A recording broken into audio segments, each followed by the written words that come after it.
DJ Starr Show. I am your host, DJ Starr. Today's episode is about senior abuse in nursing homes and assisted living. And let me tell you, I'm excited to have our guest today. Her name is Dorothy Wagstaff, and she is here to share her father's story about being a senior living in an assisted living facility here in Buffalo, New York. So let's say hello to Dorothy. How are you, Dorothy? I'm great. How about you? I'm doing spectacular. Good, good. Yeah, so thank you for allowing us to come into your home You're welcome. and tell your story about your dad. You're welcome. Awesome. He's a handsome man. Yeah. And he's Elijah Alexander, correct? Absolutely. Yes. Oh, wow. So basically you came and you want to share your father Elijah's story about how he was, he faced some financial abuse here, Yes. one of the local assisted living facilities here. So talk a little bit about your history with your dad and things of that nature. Okay. Up until about 4 years ago, my father and I did not have a relationship. Okay. It wasn't a strange situation. We just didn't have a relationship. Right. And that's why I was so surprised when my cousin called me and told me that he wanted to see me.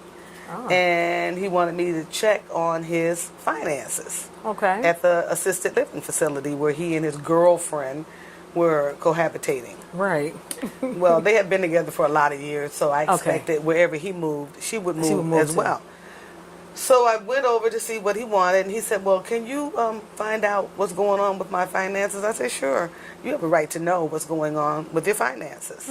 And I made an appointment to go down to the financial office to talk to the person down there that you talk to about these things. Right. And she told me that, she gave me the appointment. She was very ready. She had all the facts. She had paperwork ready to show me and him because I'm his power of attorney. Right. So he and I went downstairs, but his girlfriend did not go downstairs with us. Really? Yeah, she didn't go downstairs with us, but now I know why. Right. His girlfriend didn't Did go not come downstairs. downstairs to show her face. Exactly. Okay. Because, Okay. But she wound up getting sick and she wound up dying. Okay. And she passed away. She passed away like recently, or she passed away last May. last May, Which is Okay. why he wound up coming to live with me in June. So let's back up just a little bit, Dorothy, and kind of give us set that time table of when all this started. Was it last year, 2016? It was 2016 when I discovered that they were overcharging him. Wow. Yeah.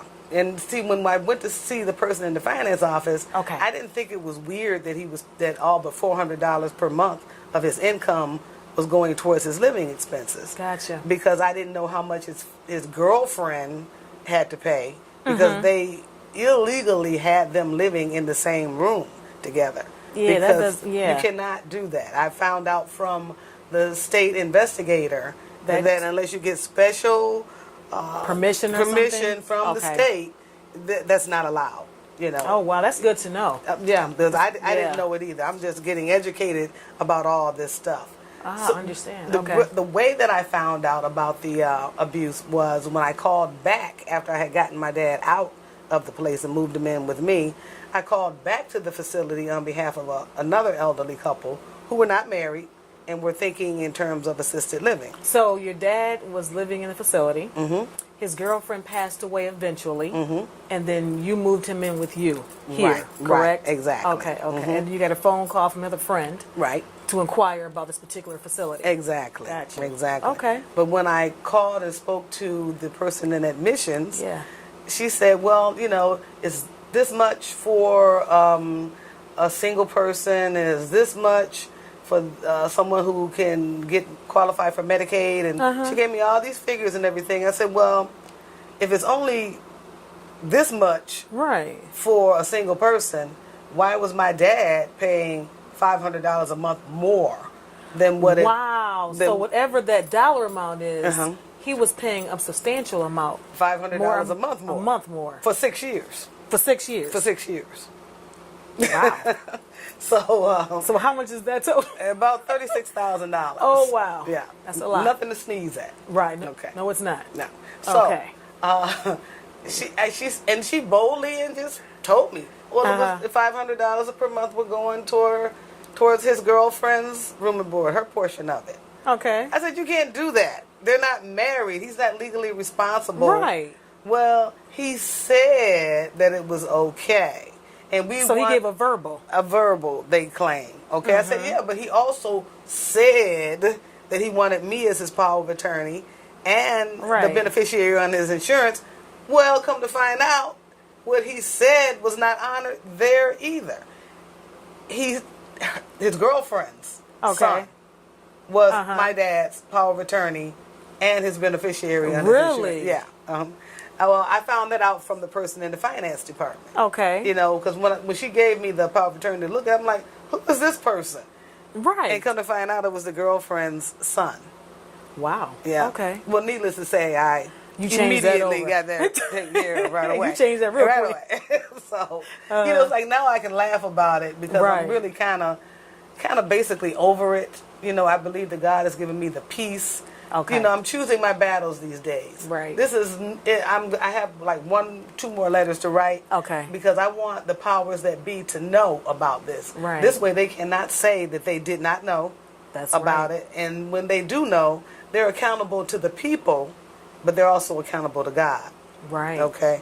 So it's like, once I do that, then I'm just going to just stand still and see what God does. But in the meantime, I got to keep moving forward because this thing is really taking way more time out of my life than necessary as far as I'm concerned. I'm really I'm doing it, continuing to do it now because I want to be able to help somebody else. That's the whole hopefully reason. Right. Exactly. That's hopefully, even if my father does not get justice and he does not get his money returned, prayerfully, this is an alarm to all of these assisted living places and nursing homes. That's right. That people care about their loved ones and that they're going to come and they're going to see what's going on, but not only with how you're treating them, but their finances as well. Okay, well, hold that thought, Dorothy, because we want to return and continue our conversation. Don't you go nowhere, we'll be right back.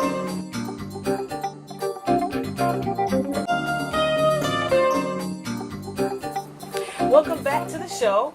If you're just tuning in, I am here today with Dorothy Wagstaff. We are here at her home, and we're talking about senior abuse in assisted living facilities and nursing home. She is here to tell her story about her father, Elijah Alexander, who is an 84-year-old Korean War veteran. And this is a phenomenal story. It's talking about financial abuse. We hear so many things about physical abuse, psychological abuse, but this time it's a little bit different. We're talking about financial abuse. And in the last segment, she was talking about how this all began and how her and her father reunited, and now he's living with her, and now she's fighting for him to get his money back. So let's continue the story. So you left talking about his girlfriend passed away last year in May. He came and stayed with you. And you made a phone call for a friend. And you discovered that the dollar amount that was being charged was not the same dollar amount your father was being charged for. He was being charged $500 more per month. So what happened? His girlfriend. For his girlfriend. For his girlfriend. Yeah, his girlfriend's room and board. Okay, room and board. Okay. So when I found out about all this and the assisted living facilities basically kind of stonewalled me. Oh, did because, they? Yeah, they decided they didn't want to talk to me anymore. They would not give me any more information. And so I called Legal Services for the Elderly. But prior to that, the people in the office at the assisted living facility had already told me that they have their people at Legal Services for the Elderly. So, you know, the setup was already in motion. So when I called Legal Services for the Elderly, they just basically blew it off. Did they? Told me there was a conflict of interest. I have all the letters and everything telling me that, but yet they never told me what the conflict was. I was going to ask you, what was the conflict of interest? They never told me. They refused to tell me. Then they shut down on me. So I called down to Senior Services at Erie County. Okay. And I spoke to Timothy Haig. I think that's how you pronounce his last name. He's over Senior Services. Okay. And he gave me another name and a number. And the person at the other name and number gave me the number that I needed in Albany for the specific department that handles assisted living facilities specifically. Now, I didn't know that there was a specific department for assisted living only. Not nursing homes. Not nursing home. Okay. Nursing home has their own department. Okay. Assisted living has a separate entity. All right. And when I sent them I sent them a letter and a copy of the video, the original video that I had done, telling my dad's story. Right. They were extremely receptive. They were very happy to get the DVD, and they told me that they were sending someone to do an investigation. Okay.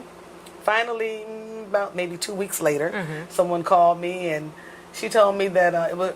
I can't even remember the woman's name, but nevertheless, the investigator told me, well, very, very casual and flippant, I went to the nursing home, to the assisted living facility, and I found no wrongdoing on their part. I'm like, really? I'm like, oh, really? That's the same thing. Okay. So I said, okay. I didn't want to argue with the woman because Okay. she had not interviewed me. She had not interviewed my dad. She had not interviewed my cousin. She had not interviewed any of the witnesses that we had. Right. She just thought that she could just tell me this and over the phone. That's the end of it. That's it. Okay. Okay. So it's like, I asked her, I said, can I have this in writing? Right. Well, according to the Freedom of Information Act and blah, blah, blah, blah, blah, and you got to do this, you got to do that. Blah, blah, Right. blah. I was okay, I'll jump through the hoops, I'll go through the red tape, and I'll do what's necessary. Finally, they did send me a copy of the alleged investigation report. Wow. When I got the alleged investigation report, What did it say? the notes was totally blacked out. Totally blacked out. The That notes, whole page. okay. The notes from the investigation. Right. Totally blacked out. They say that it was redacted, which means removed for whatever reason, for whatever legal reason. But see, prior to all of this happening, the staff at this facility had already told me that the owner never got investigated or fined or anything because they have people on the state level. Okay, so gotcha. so that's the reason why they can get away with doing this type of stuff. Plus, they thought my father really didn't have anybody because 4 years it took before I finally showed up over there. Right. And then when I did, that's when everybody got called to task. Gotcha. Okay, so now they sent me this fake investigation saying that certain things were unsubstantiated and this was unsubstantiated. So I guess I'm just supposed to just take whatever they say and let it go. Right. Yeah, because these official people have said it. Well, I contacted the attorney that's involved in all this, and she was like, well, you can do this, da-da-da-da-da-da, you can jump through some more hoops, and you can blah, blah. We've said all we're going to say about it. That's it. So about a week later, after that, I got a phone call. It was a conference call from 3 people. Okay. A man and 2 females. From? Not the Albany, the Rochester location, because it was a 585 area code. Okay.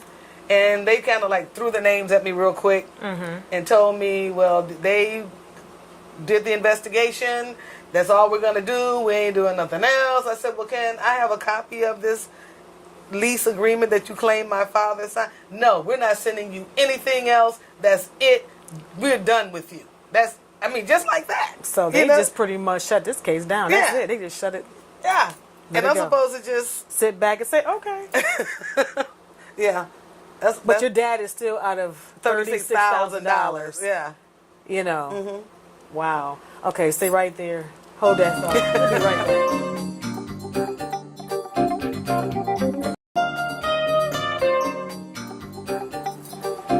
Welcome back to the show. We are here today with Dorothy Wagstaff. We are here at her home, and we're talking about senior abuse in nursing homes and assisted living facilities.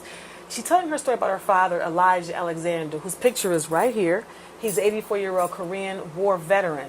And I'm telling you, this is a powerful story because it's talking about financial abuse this time. All right?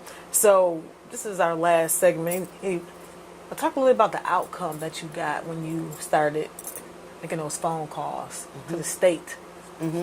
What happened? Well, like I said, the employees at the assisted living facility had already told me that they had to hook up on the state level. Gotcha. So that just, when one day I was just meditating and the scripture about spiritual wickedness in high places dropped in my spirit. Okay. And that's what gave me a little peace about it. Okay. But I'm not going to stop fighting it. I'm going to keep on blasting it as much as I can and letting people know that you need to get involved. So who have you contacted, though? I contacted, I'm going to be recontacting the Albany office Okay. for the assisted living. Okay. I'm going to be contacting the Attorney General, Okay.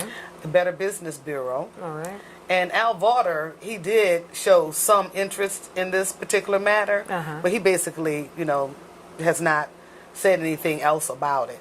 Even though I've kept him totally abreast of what's going on, maybe he didn't find it newsworthy. But people need to know. They need to know what's going on in these assisted. It's just like when they're kids, when people are kids. Right. If that parent does not go to school and see about that kid is going to be the whipping boy or the whipping girl. That kid is going to be the one that they take advantage of. Right. It's the same way in this assisted living and in nursing homes. So your advice to people is to what? To show up. You got to show Stay up. connected. Exactly. Even if you don't go but once a month or however often you can get there, even if you cannot take them home with you to live with you, at least be involved. At least know what's going on with the finances, because these people are going crazy. I'm like, how many others are there just like my dad? That's right. That have nobody? Because I would feel so bad for them when I would go to pick him up to bring him to my house, him and his girlfriend, and the others would be sitting there looking so lost and lonely because they had nobody, to come and take them, and I couldn't bring them all. I'd bring one or two, but they're just there. They're just existing, and people need to show them some love and go see about their money. It's bad. That's a good point. It's bad enough when they're getting abused physically and emotionally and psychologically. Right. But this is just ridiculous. I think it's so blatant and in your face. So what does your dad feel about this? What is he saying about it? My dad is saying, I didn't know they was taking my money like that. Yeah. He did not know. He did not give them permission to do that. And they have nothing to prove that he did. You cannot say what he said. Right. But like I said, so he didn't sign any documents at all. No. It was all verbal agreement. And they're supposed to do this like on a yearly basis. I think they may have the very first document that he signed. Gotcha. But it still doesn't indicate in there that he's agreeing to pay this $500, this additional $500. Which he is agreed to that size room. Okay. And why would you offer a single man that size room and for two people? It's just So nobody checked out the room. Nobody saw that there were two people living in this room. Yeah, everybody saw it. So nobody thought to say anything. They didn't say anything. Okay. Nobody. They're getting that money, huh? Okay.